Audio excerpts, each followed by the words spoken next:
anisan'ny nisafidin'ny fikambanana avy any Allemagne anamarina ny faharoapolo taona ny joroany i Madagasikara. Izany hoe ity fikambanana ity dia manampy fikambanana malagasy anankiray eto Madagasikara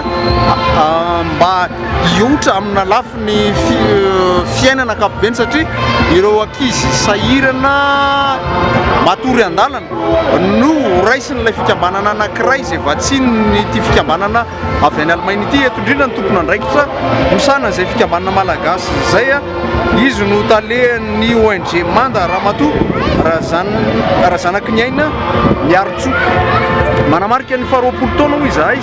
ity fikambanana avy any Allemagne ity amin'izao fotoan'izao ary ianareo no milaza teo fa hoe eto amintsika no misafidiny anamarina izay faharoapolo taona izay inona sy inona avy no atao amin'ity fanamarihana ity. Mandritra ny roa andro zany ho tapitra androany zany le fankalazana ny faharoapolo taona omaly moa zany fa fanokafana ofisialy tao amin'ny CGM izay nampisehoana sy nampirotiny ny asa izay niarahana amin'ireo fikambanana zazafany dia androany indray zany fety ny lalao teto Ambohijatovo ny ankizy zany nizaraina tike daholo ny ankizy dia afaka misafidy zay lalao tiany ary ny androany hariva moa zany dia miara-miasa amin'ity fikambanana amin'ny groupe spécialiste izay mifanifaly ny ankizy amin'ny alalan'ny hira sy ny amin'ny ankapobeny dia mahatratra eo amin'ny 300 eo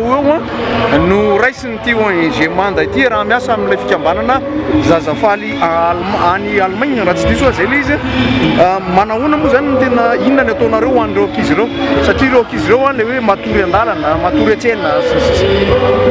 300 isan-taona eo zany no raisinay misy 10